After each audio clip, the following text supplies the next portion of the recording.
The telegram, clutched in Katherine Greene's gloved hand, had been folded and unfolded so many times that the paper threatened to tear along its creases.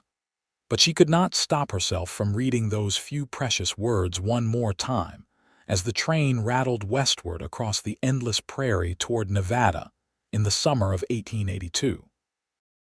"We'll be waiting. Come home. Zachary. Home." The word felt strange in her mouth after 8 years of absence, 8 years of living in Boston with her aunt following her parents' deaths in a fire that had consumed half of Tonopah Junction's Main Street when she was only 14 years old. Now, at 22, Katherine was a woman grown, educated in the ways of proper society, trained in piano and literature, and all the refined arts that her aunt believed would make her a suitable match for some wealthy merchant's son. But Katherine's heart had never belonged to Boston's gray streets and suffocating parlors. It belonged to the wide open spaces of Nevada, to the silver mines and sage-brush hills, and perhaps most especially to the boy she had left behind.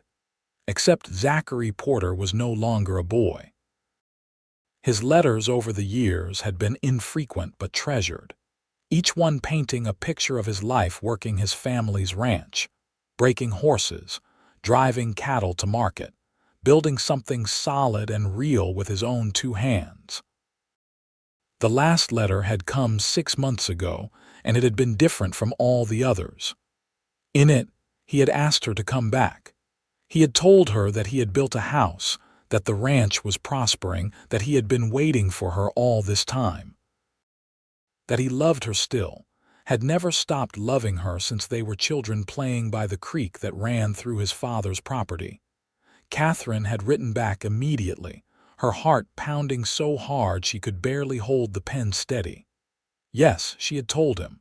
Yes, I will come. Yes, I have loved you all along. Her aunt had been horrified.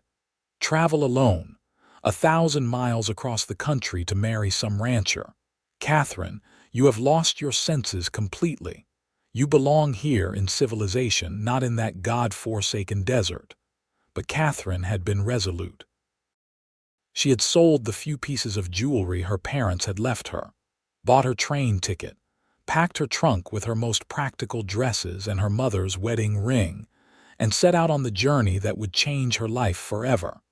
The trip had been long and arduous. 3 days from Boston to Chicago, another 2 to Omaha, then across the high plains to Cheyenne, down through Colorado and into Utah, and finally the last leg across the desert to Nevada. She had traveled in relative comfort in the passenger cars, but comfort was a relative term when one spent nearly a week sitting on hard benches, eating cold sandwiches from station platforms, trying to sleep while the train swayed and clattered through the darkness. She had shared her car with miners heading west to seek their fortunes, with families relocating to new territories, with salesmen and gamblers and preachers, all the varied humanity that made up this growing country in the years after the Civil War. Now, as the train began to slow, Katherine felt her heart begin to race. Through the window, she could see the familiar landscape of home appearing like a mirage through the shimmering heat. The Sierra Nevada mountains rose in the distance, their peaks still touched with snow even in July. Closer at hand, the desert stretched out in shades of gold and brown and sage green, dotted with Joshua trees and scrub brush. And there, finally, the cluster of buildings that made up Tonopah Junction, Nevada, looking almost exactly as she remembered it except perhaps a bit larger, a bit more settled. The train's whistle blew, long and mournful, announcing their arrival. Katherine stood on shaking legs, smoothing down her traveling dress of dark blue cotton, adjusting her bonnet, trying to calm the butterflies that seemed to have taken up residence in her stomach. What if he had changed his mind? What if he did not recognize her? What if she did not recognize him? 8 years was a long time. They had been children when she left. Now they were adults, almost strangers, bound together only by old memories and the tentative promises made in letters. The train shuddered to a stop with a great hiss of steam and squealing of brakes. Katherine retrieved her carpetbag from the overhead rack, leaving her trunk to be unloaded by the porters. Around her, other passengers were gathering their belongings, calling to one another, preparing to disembark. She waited her turn, then stepped carefully down the steep stairs onto the wooden platform. The heat hit her like a physical blow after the relative coolness of the train car. The Nevada sun beat down mercilessly from a sky so blue it almost hurt to look at.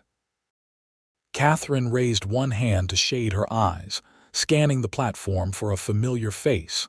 And there he was.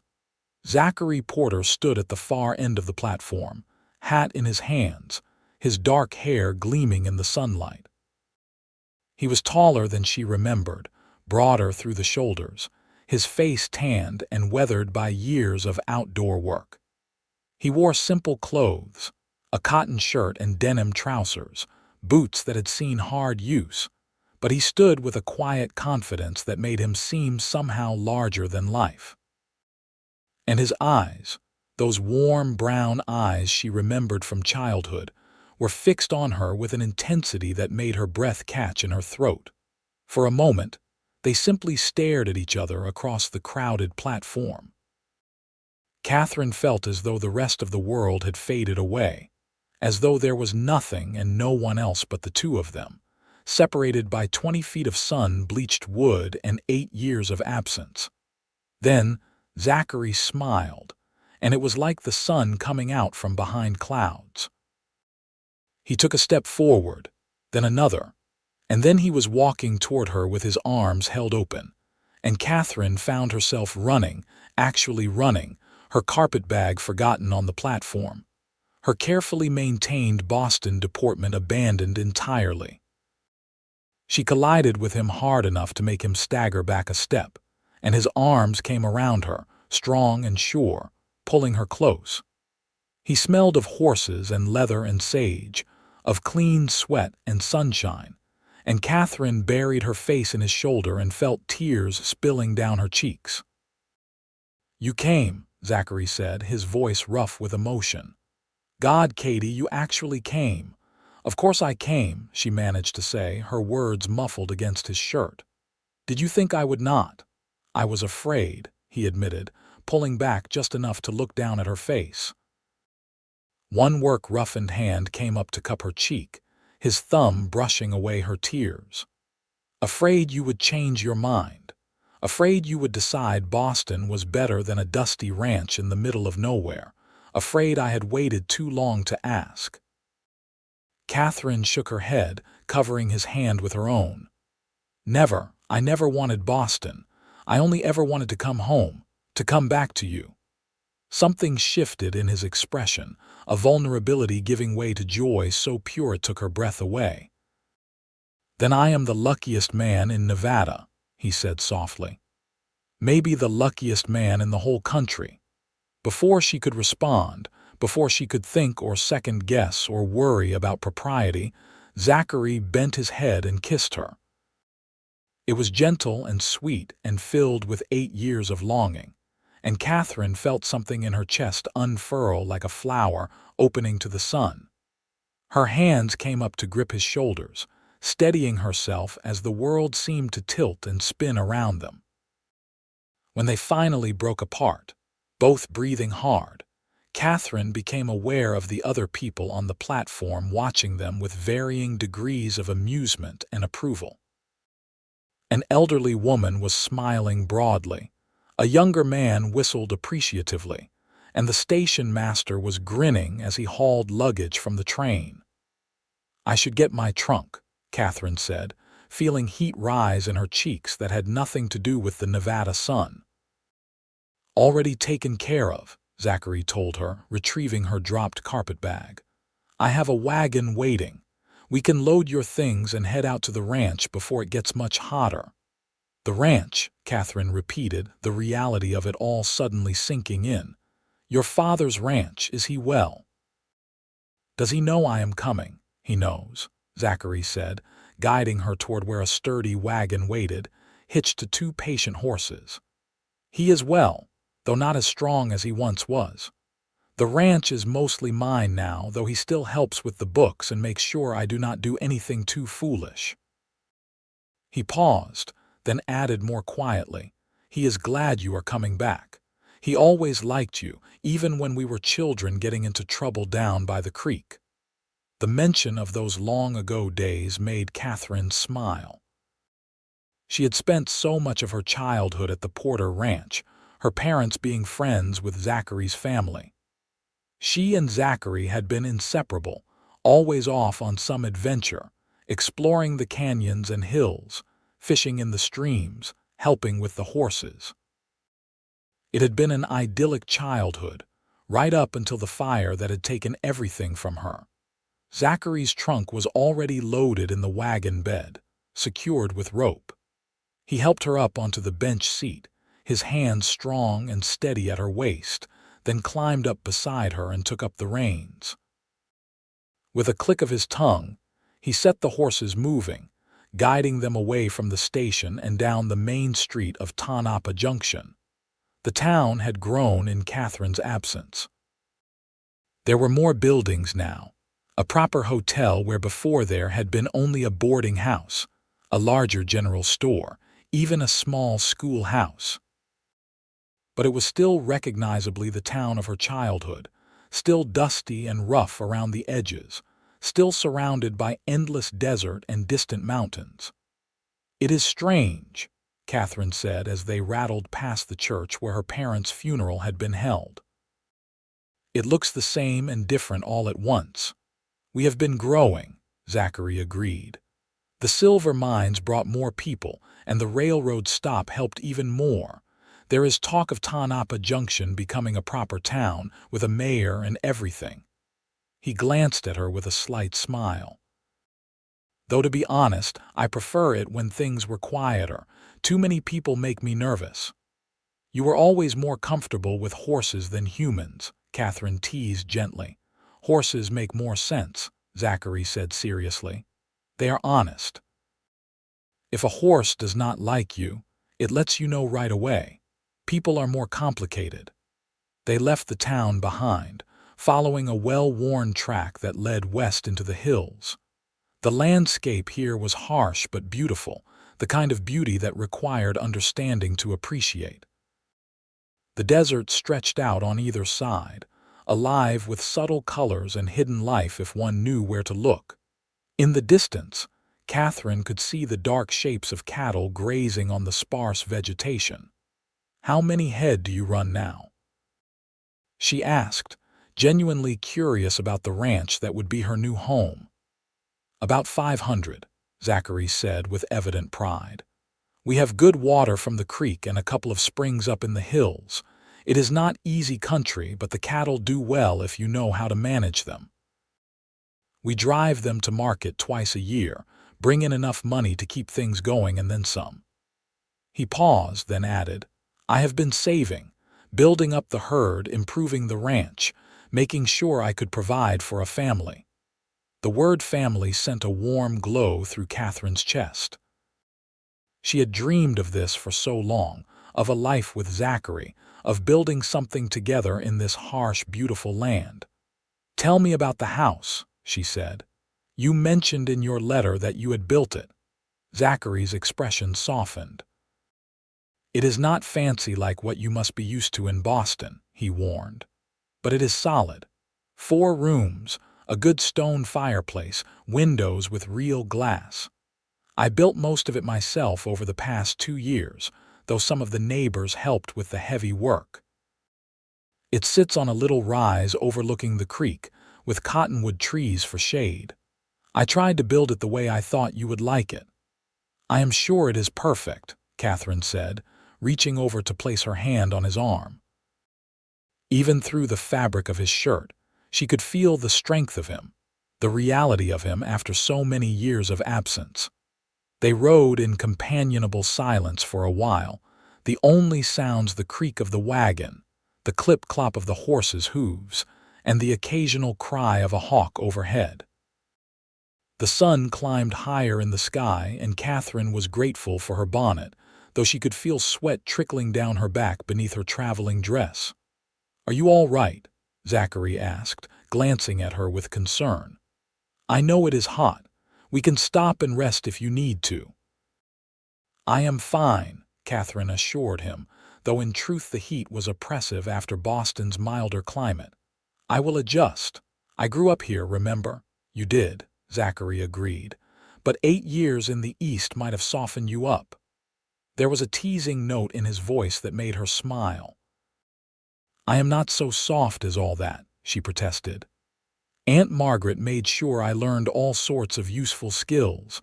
I can cook and sew and manage a household." "Can you still ride?" Zachary asked. The question brought back a flood of memories. She and Zachary racing their ponies across the desert, the wind in their hair, both of them laughing with the pure joy of speed and freedom. "I have not been on a horse in 8 years, Katherine admitted, "but I think I would remember how." "Good," Zachary said with satisfaction.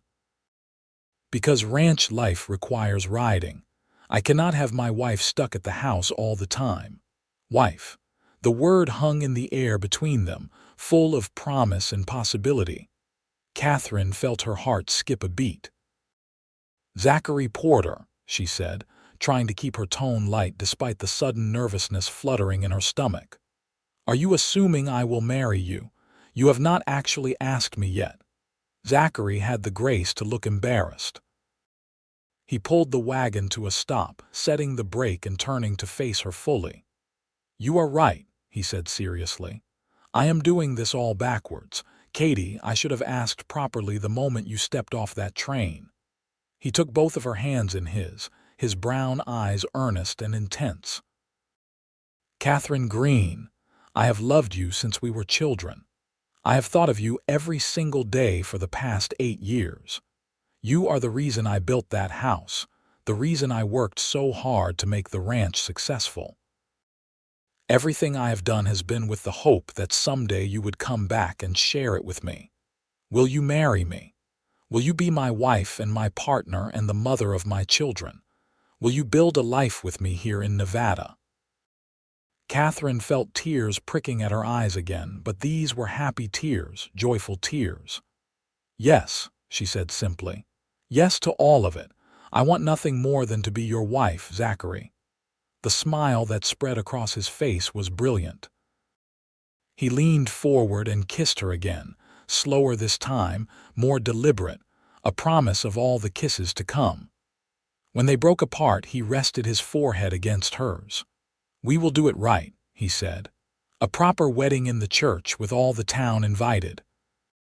"But God, Katie, I wish we could just be married right now, this instant." "Soon," Katherine promised. "We have waited 8 years. We can wait a little longer to do it properly." Zachary released the brake and got the wagon moving again, but he kept one of her hands clasped in his, as though he could not bear to fully let her go. They rode on through the increasingly familiar landscape, and Katherine felt memories stirring with each landmark they passed. There was the old lightning-struck tree where she and Zachary had carved their initials when they were 10. There was the canyon where they had found a nest of baby rabbits. There was the turn in the trail that led to a hidden spring where they had gone swimming on hot summer days. "Do you remember," Katherine said softly, "that last summer before the fire, we were down by the creek, and you told me that you were going to marry me someday?" "I remember," Zachary said. "You laughed at me and said we were too young to think about such things." "I was frightened," Katherine admitted. "Everything was changing. We were growing up. I could feel childhood slipping away and it scared me, but I did want to marry you even then. I just did not know how to say it." "And then the fire happened," Zachary said quietly. "And you were gone before I could tell you again, before I could tell you that I meant it." "I know you meant it," Katherine said, squeezing his hand. "Your letters told me. Every single one of them, even when you were just writing about the ranch or the weather, I could read between the lines. You never stopped caring. Never, Zachary confirmed. There were girls in town who made it clear they were interested, but I could not see any of them. I could only see you. The confession touched something deep in Catherine's heart. She had worried sometimes, lying awake in her narrow bed in Boston, that Zachary would find someone else, someone who was there instead of 1,000 miles away. But he had remained faithful to their childhood bond, had believed in their future even when it must have seemed impossible. Finally, after nearly 2 hours of travel, they crested a small rise and Katherine saw the Porter Ranch spread out below them. The house Zachary had built sat exactly where he had described it, on a gentle slope above the creek, sheltered by a stand of cottonwood trees whose leaves shimmered silver green in the breeze. It was built of stone and timber, solid and permanent looking, with a wide porch across the front and a stone chimney rising from one end. Beyond it were the older buildings, the barn and corrals and bunkhouse that had belonged to Zachary's father, all weathered but well maintained. "It is beautiful," Katherine breathed, and she meant it. The house was not large or fancy, but it looked like a home, like a place where people could build a life together. "You really think so?" Zachary asked, and she could hear the vulnerability in his voice. "You are not disappointed?" "How could I be disappointed?" Katherine asked. "Zachary, it is more than I dared hope for. It is perfect." As they drew closer, Katherine saw an older man emerge from the main house and stand on the porch, shading his eyes to watch their approach. Thomas Porter had aged in the 8 years since Katherine had last seen him, his hair gone completely gray, his shoulders slightly stooped, but his smile was warm and welcoming as Zachary brought the wagon to a stop in front of the house. "So you are back," Thomas said, his voice rough with emotion. "Katherine Greene, all grown up and pretty as a picture." "Welcome home, girl." Katherine climbed down from the wagon, accepting Thomas's offered hand. "Thank you, Mr. Porter. It is good to see you again." "None of that Mr. Porter business," Thomas said gruffly. "You call me Tom, same as you did when you were a little thing following my boy around and getting into mischief." He pulled her into a brief, awkward hug. "I am glad you came back. This place has been missing something without you here." Zachary began unloading Katherine's trunk, but his father waved him off. "Leave that for now. Let us get the girl out of this sun and give her something cool to drink. Time enough for unpacking later." The inside of the house was blessedly cool after the heat outside. The walls were thick stone that kept out the worst of the summer sun, and windows positioned to catch the breeze let air flow through. Katherine looked around with interest, taking in the main room that served as both kitchen and living area. There was a large stone fireplace at one end, a sturdy table with chairs, cabinets, and shelves built right into the walls. Everything was neat and well organized in a way that spoke of careful planning. "I will show you the rest," Zachary said, setting her carpetbag down by the door. "There are 2 bedrooms, one for us and one that was meant for my father, though he insists on staying in the old house. And there is a small room that could be a nursery when the time comes."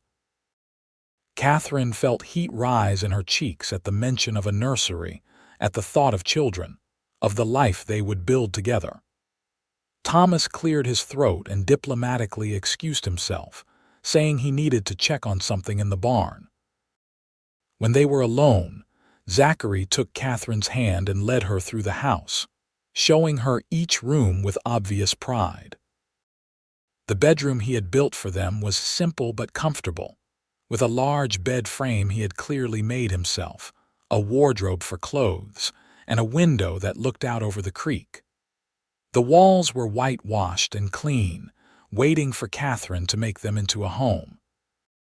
"I know it is not much," Zachary said, watching her face anxiously, But we can add to it over time, build more rooms if we need them, get nicer furniture. Katherine turned to face him, reaching up to cup his face in her hands.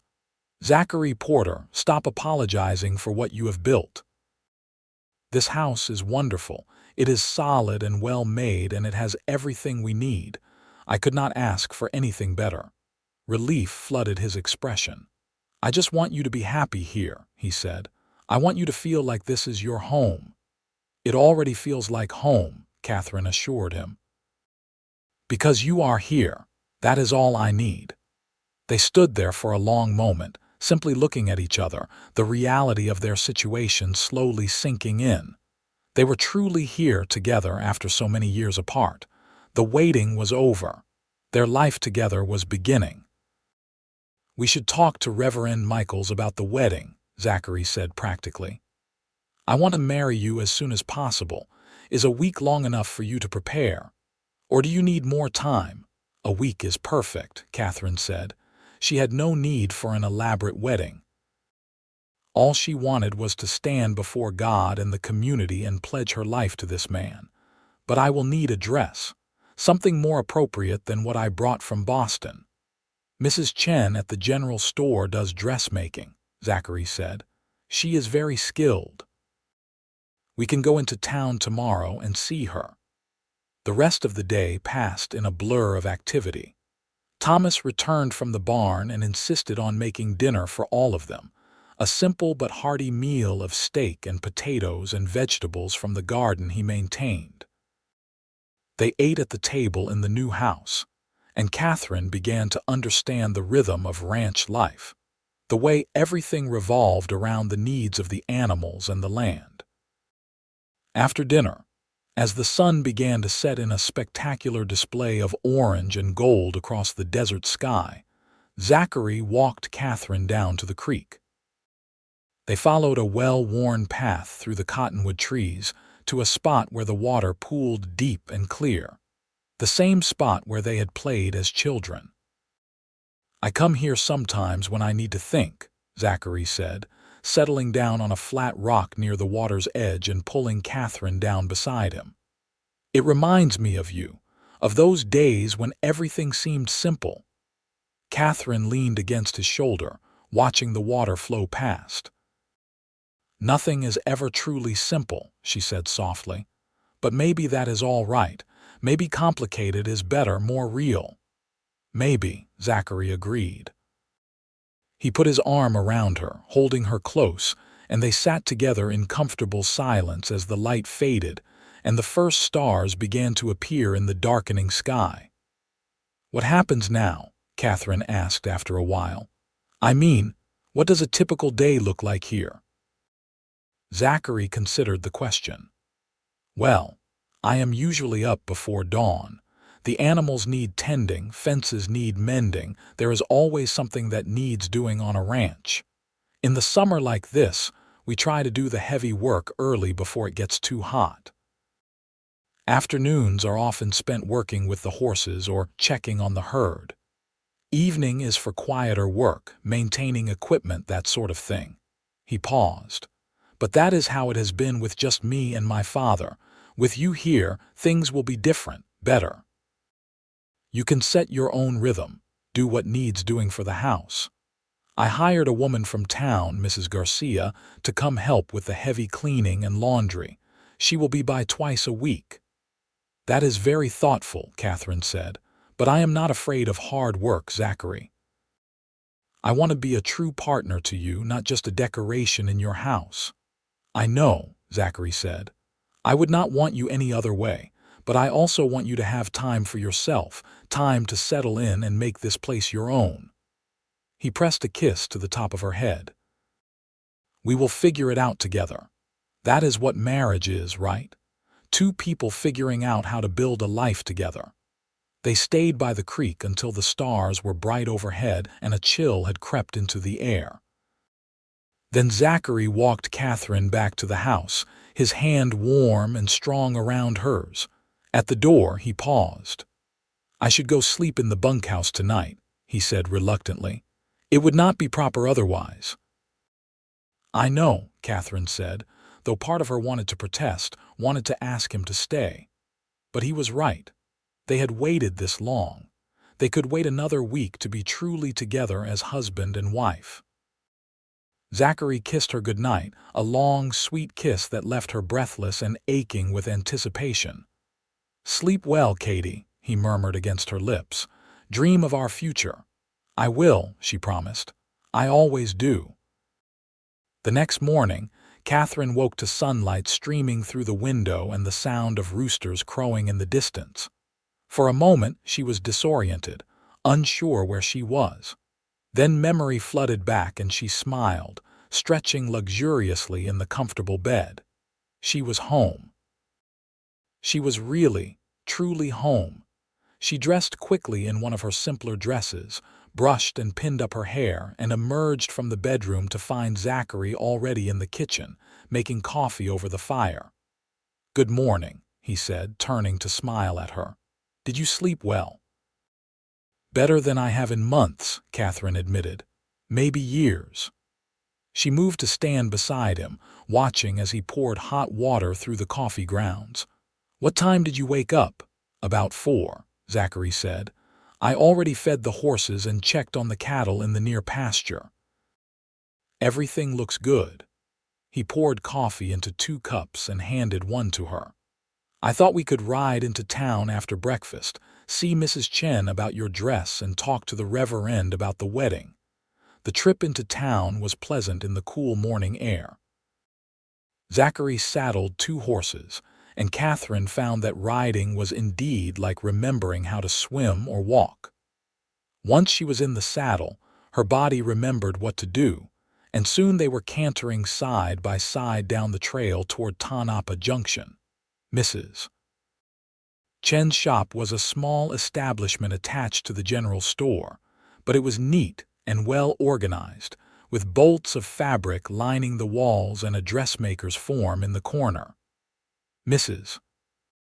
Chen herself was a tiny Chinese woman with clever fingers and sharp eyes that seemed to take Katherine's measure in an instant. "You want wedding dress," Mrs. Chen said. It was not a question. "1 week to make, yes. Can do." Katherine looked through the available fabrics, finally settling on a soft cream-colored cotton with a delicate pattern of tiny flowers woven through it. It was not silk or satin, but it was beautiful in its simplicity, and it seemed appropriate for a ranch wedding in the middle of summer. Mrs. Chen took her measurements with quick efficiency, making notes and occasional humming sounds as she worked. "You come back in 3 days for fitting," she instructed. "Then 2 more days for adjustments. Dress will be ready on time, do not worry." From the dressmaker, they went to the church, a simple white painted building with a small bell tower. Reverend Michaels was an elderly man with kind eyes and a gentle manner. He was delighted to hear about the upcoming wedding and immediately pulled out his calendar to discuss dates. "This Saturday would work well," he suggested. "We could have the ceremony in the late afternoon when it is cooler, perhaps 4 o'clock. That would give people time to come in from the outlying ranches." Zachary looked at Katherine, who nodded. "Saturday is perfect," she said. "Excellent," the Reverend said, making a note. "I assume you will want a simple ceremony, nothing too elaborate." "Simple is exactly what we want," Zachary confirmed. "Just our vows before God and our community." "Then it is settled," Reverend Michaels said with satisfaction. "I will see you both on Saturday afternoon. And may I say, it does my heart good to see young people starting their lives together with such obvious affection. Too many marriages these days are matters of convenience rather than love." As they rode back toward the ranch, Katherine felt a sense of unreality wash over her. In just 5 days, she would be married. In 5 days, she would truly begin her new life.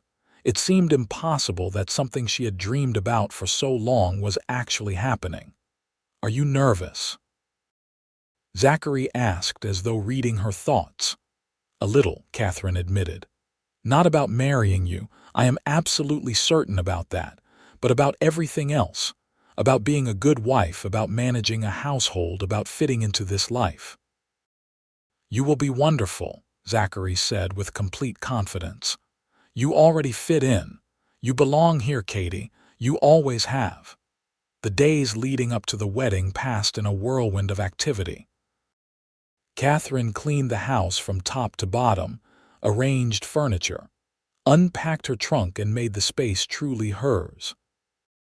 Zachary's father helped her set up the kitchen properly, showing her where everything was stored and introducing her to the rhythms of ranch cooking, where meals needed to be hearty and substantial to fuel hard physical labor.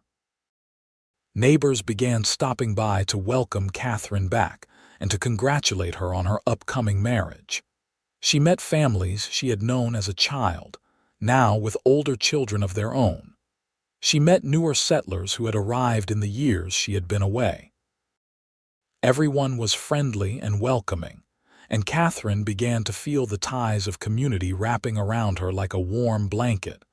On Wednesday, she went back to town for the fitting of her dress. Mrs. Chen had worked quickly, and the dress was already taking shape beautifully.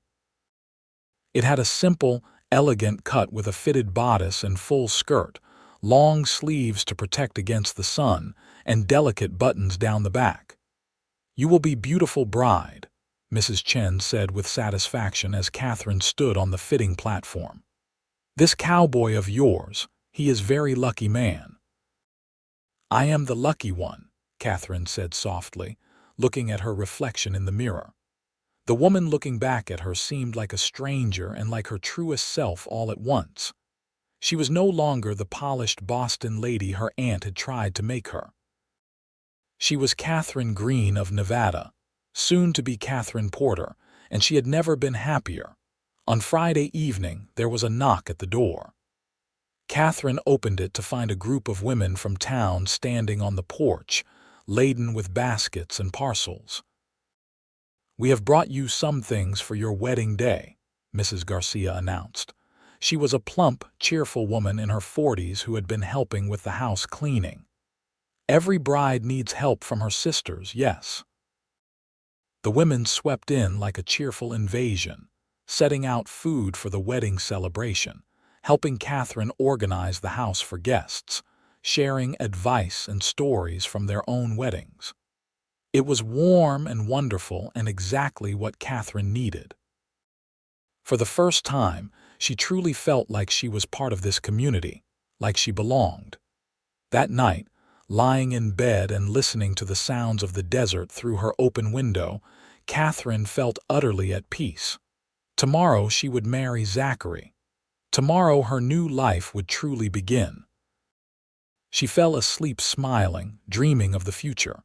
Saturday dawned clear and bright, without a cloud in the brilliant blue sky. Katherine woke early, her heart already racing with anticipation and joy. Mrs. Garcia arrived at noon with two of her daughters, shooing Zachary and his father out of the house so they could help Katherine prepare. The women drew a bath in the big tin tub, heating water over the fire and adding lavender oil that Mrs. Garcia had brought. Katherine soaked in the warm water, washing away the dust and work of the past week, preparing herself for the ceremony to come. Then they helped her into her new dress, buttoning each tiny button with care, arranging her hair in a simple style with small white flowers woven through the dark strands. When she looked at herself in the small mirror, Katherine barely recognized herself. She looked like a bride, glowing with happiness and anticipation. She looked like a woman in love, ready to pledge her life to the man who had waited for her across 1,000 miles and 8 years of absence. "You are beautiful," Mrs. Garcia said, her eyes suspiciously bright. "That boy of yours, he will fall down when he sees you." The ceremony was to be at 4 o'clock, which gave them plenty of time to travel to town. Thomas drove Katherine in the wagon, which had been cleaned and decorated with ribbons and wildflowers by the Garcia girls. As they rode toward Tanapa Junction, Katherine felt her nervousness increase. What if she forgot her vows? What if she tripped walking down the aisle? What if something went wrong? But then they arrived at the church, and Katherine saw the crowd gathered there. It seemed like the entire town had turned out for the wedding. People stood in their Sunday best, smiling and waving as the wagon pulled up. And there, standing at the front of the church with Reverend Michaels, was Zachary. He wore a new suit, dark and well-fitted, his hair neatly combed, his face freshly shaved. But it was his expression that made Katherine's heart skip a beat. He looked at her with such love, such absolute devotion that tears sprang to her eyes. Whatever nervousness she had felt evaporated like morning mist under the sun. This was right. This was meant to be. Thomas helped her down from the wagon and offered her his arm. "Your parents would be so proud of you," he said gruffly. "I know they would have wanted to see this day. I am honored to stand in for your father if you will let me." "Thank you," Katherine managed to whisper around the lump in her throat. "That means more than you know." The church was packed with people, but Katherine only had eyes for Zachary as Thomas walked her slowly down the aisle. She saw him swallow hard, saw his eyes glisten with emotion, saw him mouth the word beautiful as she approached. Then she was standing beside him, and Reverend Michaels was beginning the ceremony. The words washed over her in a blur. She was aware of speaking her vows, of hearing Zachary speak his, of the weight of a ring being slipped onto her finger.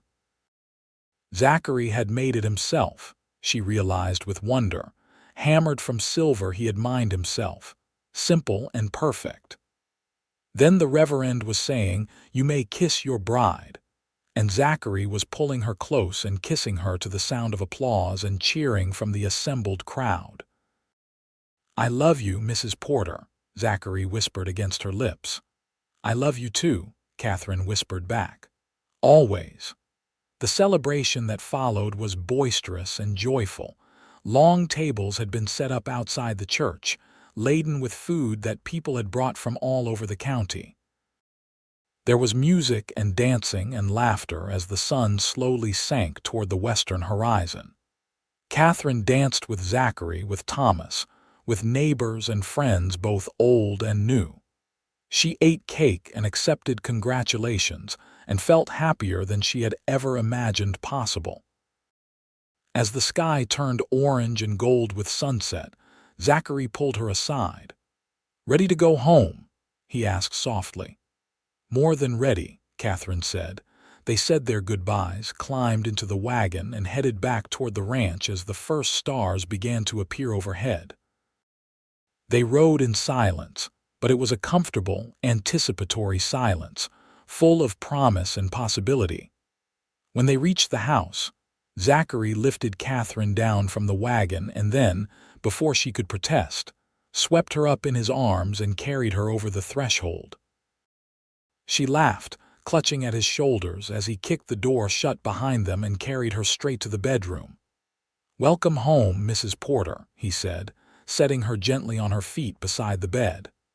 "Welcome home," Katherine echoed, reaching up to begin unbuttoning his shirt. "Help me with these buttons." They undressed each other slowly, reverently, learning the reality of each other's bodies after so many years of imagining. Zachary was gentle and patient, mindful of Katherine's inexperience, and when they finally came together as husband and wife, it felt like the most natural thing in the world. They moved together in the darkness, learning and exploring, bringing each other pleasure until they finally collapsed together in a tangle of limbs and bedsheets, breathless and laughing and utterly content. "Was it how you imagined?" Zachary asked later, as they lay wrapped in each other's arms. "Better," Katherine said honestly. "So much better. I love you, Zachary Porter." "I love you too," he said, pressing a kiss to her forehead. "Now get some sleep. Ranch life starts early, remember." Katherine laughed and snuggled closer, and they fell asleep like that, wrapped around each other, beginning their married life in the most perfect way possible. The next weeks and months passed in a blur of happiness and adjustment. Katherine learned the rhythms of ranch life, rising before dawn to make breakfast for Zachary and Thomas, spending her days managing the household, tending the garden, helping where she could with the endless work that a ranch required. It was exhausting but deeply satisfying in a way her life in Boston had never been. She learned to make bread and churn butter, to preserve vegetables for the winter, to mend clothes and boots and saddles. She learned which plants in the desert were edible and which were poisonous, how to read the sky for signs of rain, how to tell when a cow was about to give birth. She became skilled at riding again, often accompanying Zachary when he rode out to check on the herd, learning to see the land through his eyes. But more than the practical skills, Katherine learned what it meant to be part of a partnership, a true equal partner in building a life. She and Zachary made decisions together about the ranch, about their home, about their future. They talked late into the night about their dreams and fears, their hopes and plans. They laughed together and occasionally argued, learning how to navigate the complexities of two people becoming one unit without losing their individual selves. By autumn, Katherine knew she was pregnant. She had suspected for a few weeks, but when she finally missed her second monthly cycle, she was certain. She told Zachary one evening as they sat together on the porch, watching the sun set over the desert. "I am going to have a baby," she said simply. Zachary froze, his coffee cup halfway to his lips. "A baby," he repeated as though testing the word. Then a huge grin spread across his face. "A baby, Katie, that is wonderful." He set down his cup and pulled her into his arms, holding her tight. "When?" "I think sometime in late spring," Katherine said. "May, perhaps." "May," Zachary said wonderingly. "We are going to be parents in May." Thomas was equally delighted when they told him. "About time this ranch had some young ones running around again," he said gruffly. "Your mother would have been so happy," he added to Zachary. "She always wanted grandchildren." As Katherine's pregnancy progressed, Zachary became increasingly protective and solicitous. He insisted she rest more, worry less, let him handle anything heavy or strenuous. Katherine bore his fussing with good humor, understanding that it came from love and excitement rather than any belief that she was fragile.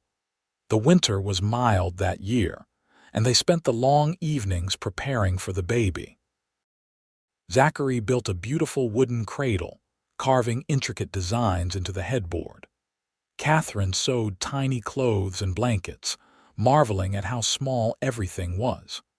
Mrs. Garcia and the other women from town showered them with gifts and advice, sharing the collective wisdom of mothers everywhere. In February, Thomas fell ill. It started as a simple cough but quickly worsened into pneumonia. Despite the doctor's best efforts, despite Katherine and Zachary's constant care, Thomas passed away quietly in his sleep one cold February night. They buried him on a hill overlooking the ranch, in a small family plot beside Zachary's mother. Zachary was devastated, though he tried to hide it, throwing himself into ranch work with almost manic energy. Katherine grieved too, for the kind man who had welcomed her back so warmly, who had walked her down the aisle, who had been looking forward to meeting his grandchild. "He knew about the baby," Zachary said one night, his voice rough with unshed tears. "He knew he would have a grandchild. That made him happy at the end." "He loved you so much," Katherine said, holding her husband close, "and he was so proud of you, of what you built here." "I hope I can be half the father he was," Zachary said softly. "You will be wonderful," Katherine assured him. "I have no doubt." Spring came early that year, bringing wildflowers and new grass and longer days. Katherine grew large and uncomfortable, counting down the days until the baby's arrival. Mrs. Garcia had agreed to act as midwife, having helped deliver dozens of babies over the years. On a warm May afternoon, Catherine's labor began. It was long and difficult, lasting through the night and into the next morning. Zachary paced outside the bedroom, wearing a track in the floorboards, listening to Catherine's occasional cries with growing anxiety. Mrs. Garcia finally ordered him to go check on the cattle, saying he was no use to anyone the way he was. Finally, as the sun was climbing toward noon, Catherine gave one final push, and their son entered the world. He was red-faced and screaming, perfect and healthy, with a shock of dark hair and lungs that suggested he would have no trouble making his needs known. "A boy," Mrs. Garcia announced, carrying the wrapped bundle out to where Zachary waited anxiously. "A strong, healthy boy.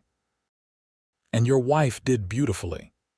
Zachary took his son with shaking hands, staring down at the tiny face with an expression of absolute wonder.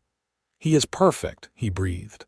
"Can I see Catherine? Is she all right?" "She is tired but well," Mrs. Garcia said with a smile. "Go to her." Catherine was propped up in bed, pale and exhausted but smiling. When Zachary came in with their son, her face lit up. "Let me hold him," she said, reaching out. Zachary carefully placed the baby in her arms and sat on the edge of the bed beside them. For a long moment, they simply looked at their son, marveling at the miracle they had created together. "What should we name him?" Catherine asked softly. "I was thinking Thomas," Zachary said. "After my father, Thomas Porter, if that suits you." "Thomas Porter," Catherine repeated, looking down at her son. "It is perfect. Hello, Tommy. Welcome to the world." Little Tommy proved to be a healthy, hungry baby who seemed determined to make his presence known at all hours of the day and night. Catherine was exhausted but blissfully happy, and Zachary was an attentive father despite having to keep up with all the ranch work as well. The first year of Tommy's life passed in a blur of sleepless nights and endless wonder. They celebrated his first smile, his first laugh, his first tooth, his first word, which was horse, much to Zachary's delight. The ranch prospered, the cattle prices were good, and they were able to make improvements and expansions they had been planning. When Tommy was 2, Catherine discovered she was pregnant again. This time the pregnancy was easier, and on a crisp autumn morning, their daughter was born. They named her Sarah, after Catherine's mother, and she was as calm and placid as her brother had been fussy and demanding. Life settled into a comfortable rhythm. The children grew and thrived. Tommy became his father's shadow, following Zachary everywhere, learning about horses and cattle and the work of ranching. Sarah was quieter, more thoughtful, often found sitting with Catherine in the garden or helping with household tasks. Years passed in contentment. They added onto the house, building more bedrooms and a proper dining room. They increased the size of the herd and hired more hands to help with the work. Zachary became known throughout the county as a fair employer and skilled rancher. Catherine became involved in community affairs, helping to start a lending library and organizing social events that brought the scattered ranching community together. When Tommy was 10 and Sarah was 8, Catherine gave birth to their third child, another boy they named Daniel. He was a surprise, coming along when they had thought their family was complete, but he was no less loved for being unexpected. He had Catherine's dark hair and Zachary's brown eyes and a mischievous streak that kept them all on their toes. One evening, when the children were finally in bed and the house was quiet, Catherine and Zachary sat together on the porch, just as they had so many times over the years. Catherine leaned against her husband's shoulder, feeling utterly content. "You ever regret it?" Zachary asked quietly. "Leaving Boston? Giving up that life for this one?" Catherine looked at him in surprise. "Never," she said firmly. "Not for a single moment. This is where I belong. With you, with our children on this ranch.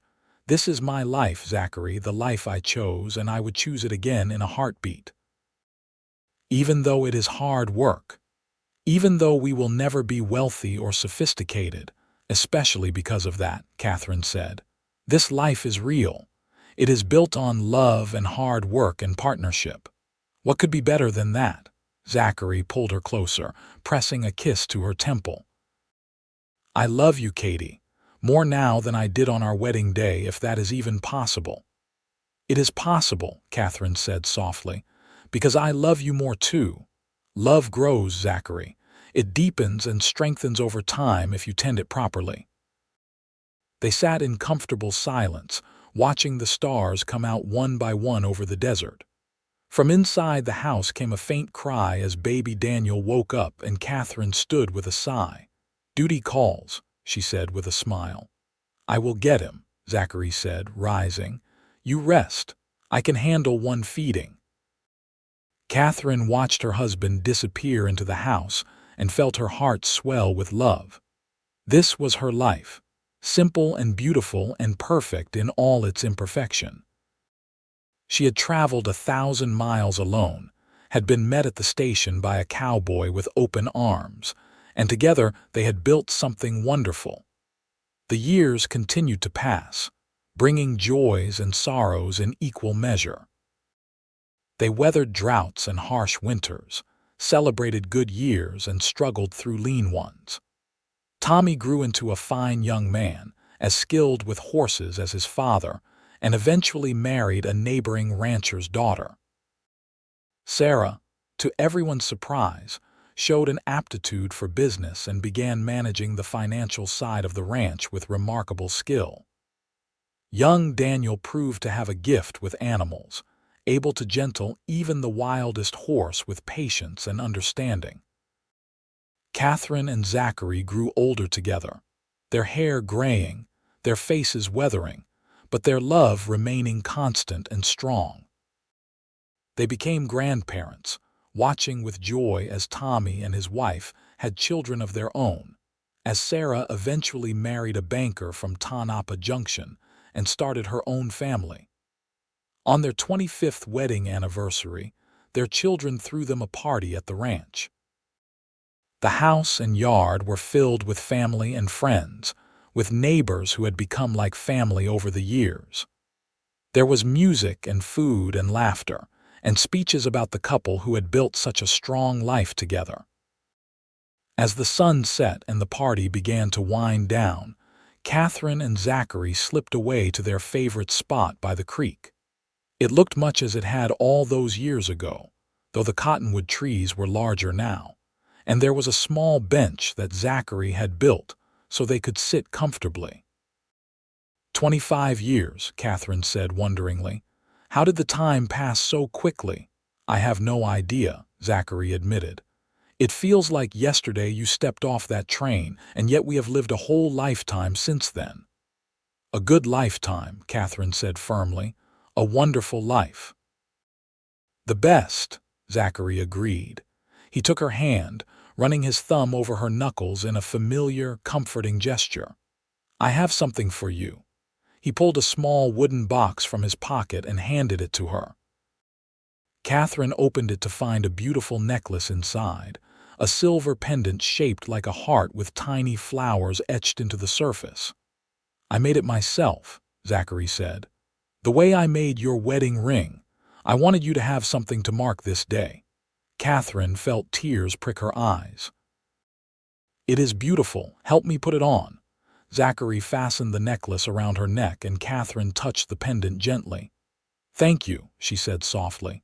For this, for today, for every day of the past 25 years. Thank you for coming back, Zachary said. For traveling those 1,000 miles. For choosing me, choosing this life. Always, Katherine said, turning to kiss him. I would choose you always. They sat by the creek as the stars came out, holding hands and remembering all the moments that had brought them to this point. The challenges they had overcome, the joys they had shared, the love that had sustained them through everything. And as they finally walked back to the house hand in hand, Katherine knew with absolute certainty that she was exactly where she was meant to be. The years rolled on with their gentle, inexorable rhythm. The ranch continued to prosper under the combined management of Zachary, Sarah, and eventually Tommy. Katherine took on a somewhat gentler pace, though she never stopped being the heart of the family, the one who organized gatherings, remembered birthdays, made sure everyone felt loved and connected. Daniel, their youngest, surprised everyone by deciding to become a veterinarian. He went away to study in San Francisco, returning several years later with a degree and a determination to help the ranchers and farmers of the county care better for their animals. He set up practice in Tonopah Junction and quickly became indispensable to the community. Katherine and Zachary became the patriarch and matriarch of a large, sprawling family. Their children had children, and those children began having children of their own. Family gatherings became major productions, with dozens of people crowding into the ranch house, spilling out into the yard, filling the air with noise and laughter and life. On a warm summer evening, when Katherine was 65 and Zachary was 67, they sat together on the porch as they had done countless times over the years. The sun was setting in its usual spectacular fashion, painting the sky in shades of orange and purple and gold. From inside the house came the sounds of their family, several of their grandchildren visiting for the week, their excited voices mixing with the quieter tones of Tommy and his wife. "We did all right, did we not?" Zachary said quietly, taking Katherine's hand in his. "We did better than all right," Katherine said firmly. "We did wonderfully. Look at what we built, Zachary, not just this ranch, but our family, our legacy." "It all started with you stepping off that train," Zachary said. "The bravest thing I ever saw, you traveling all that way alone." "I was not alone," Katherine corrected gently. "I was traveling toward you. That made all the difference." Zachary pulled her close, and they sat wrapped in each other's arms as the stars began to appear one by one overhead. Katherine rested her head on her husband's shoulder, feeling the steady beat of his heart, and thought about the long journey that had brought her here. Boston to Nevada, youth to old age, uncertainty to absolute confidence in the life she had chosen. "I love you," she murmured. "Today and always." "Today and always," Zachary echoed, pressing a kiss to her hair. Inside the house, one of their grandchildren called out for them, wanting to show them something. Katherine and Zachary exchanged a smile and rose from their chairs, moving a bit more slowly than they once had, but moving together as they always had, partners in everything. They went inside to their waiting family, to the warmth and light and love that filled every corner of the home they had built together. And as Katherine looked around at all the faces, young and old, all connected to her and Zachary by bonds of blood and love, she felt a profound sense of gratitude and peace. She had traveled 1,000 miles alone. A cowboy had waited at the station with open arms. And together, they had created something beautiful and lasting, a love story for the ages, played out against the backdrop of the wild Nevada desert under endless western skies. Years later, when Katherine was 73 and Zachary 75, they celebrated their 50th wedding anniversary. It was a grand affair, organized primarily by Sarah, who had inherited her mother's talent for bringing people together. The entire extended family gathered at the ranch, along with what seemed like half the county. A huge tent was erected in the yard to provide shade, tables groaned under the weight of food, and a band played music for dancing. Katherine wore a new dress for the occasion, a soft lavender color that Sarah had insisted suited her beautifully. Zachary wore his best suit, looking distinguished with his silver hair and weather-worn face. They stood together to renew their vows before Reverend Michaels, who was himself quite elderly now, his hands shaking slightly as he held the Bible but his voice still strong and clear. 50 years ago, I stood before this couple in the church in Tonopah Junction, the Reverend said to the assembled crowd. They were young then, full of hopes and dreams, embarking on the great adventure of marriage. Today, they stand before us again, having lived those dreams, having built a life together that serves as an inspiration to all of us. Katherine and Zachary, will you reaffirm your commitment to one another? I will, Katherine said, her voice steady despite the tears streaming down her cheeks. I will, Zachary echoed, his own eyes bright with emotion. Then I say again what I said 50 years ago, Reverend Michaels proclaimed. What God has joined together, let no one separate. You may kiss your bride, Zachary. The kiss they shared was gentle and sweet, a kiss that spoke of 50 years of partnership, of weathering storms together, of building something that would last long after they were gone. The crowd erupted in applause and cheers, and Katherine laughed through her tears, holding tight to the man who had been her constant companion through all the years of her adult life. The party lasted well into the evening.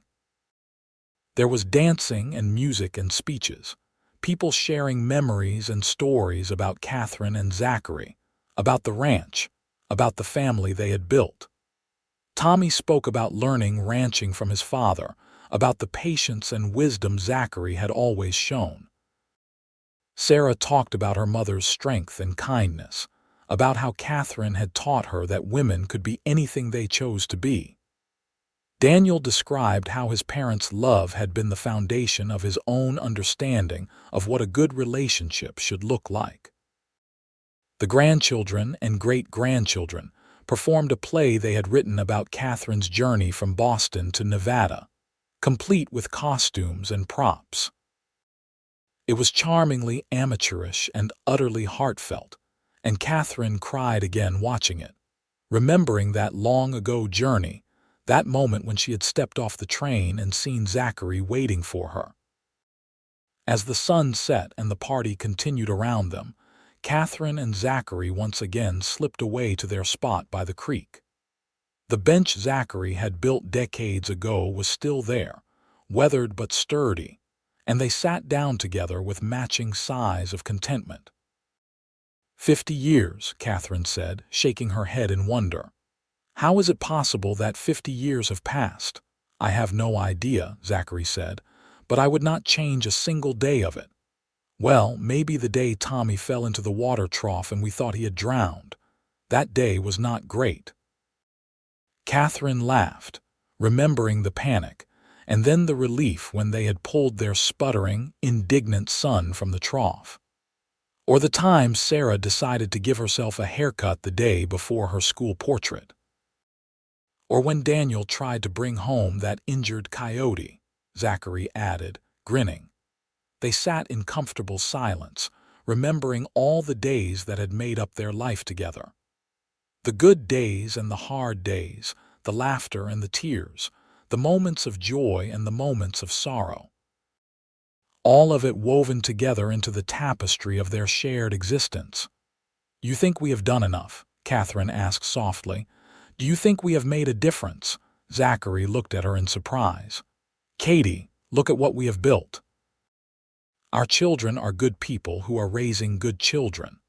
The ranch is thriving and will continue to thrive long after we are gone. We have been part of this community, helped our neighbors, lived our lives with integrity and love. How could you think we have not made a difference? I suppose I just wonder sometimes if we could have done more, Katherine admitted. We did what we were called to do, Zachary said firmly. We loved each other, we raised our family, we worked hard and treated people fairly. That is enough, Katie. That is more than enough. Katherine leaned against his shoulder, comforted by his words and his presence. I love you, she said simply. After 50 years, I love you more than ever. And I love you, Zachary replied, wrapping his arm around her. You are the best thing that ever happened to me, Katie. The very best thing. They sat until the stars came out, until someone came looking for them to cut the anniversary cake. Hand in hand, they walked back to the party, back to their family, moving slowly but moving together as they always had and always would. The seasons continued their eternal cycle. Katherine and Zachary grew older, more frail, but their spirits remained strong. They still took their evening walks to the creek when the weather permitted. They still sat on the porch watching the sunset. They still held hands like young lovers, still kissed goodnight before sleeping, still found joy in each other's company after more than 5 decades of marriage. When Katherine was 78, she fell ill. It started as a simple cold, but developed into something more serious. The doctor came from town, examined her thoroughly, and took Zachary aside to speak privately. Katherine watched from the bed, knowing instinctively what was being said. Her body was simply wearing out, the doctor would be telling Zachary. At her age, these things happened. Make her comfortable. Let her be surrounded by love. Zachary took the news hard but hid it well when he was with Katherine. He sat by her bedside, reading to her from her favorite books, telling her stories about the ranch, about their children and grandchildren. The family gathered, understanding without being told that time was short. They took turns sitting with her, holding her hand, sharing memories and love. On a quiet spring morning with the windows open to let in the sweet desert air and the sound of birds singing, Katherine took her last breath. Zachary was holding her hand, as he had held it thousands of times over their 56 years of marriage. Her children surrounded the bed, and her last sight was of the faces of the people she loved most in the world. "I love you," she whispered to Zachary, her voice barely audible. "Wait for me." "Always," Zachary promised, tears streaming down his weathered face. "I will wait for you, my Katie, just as I waited at that station all those years ago." Katherine smiled, squeezed his hand one last time, and closed her eyes.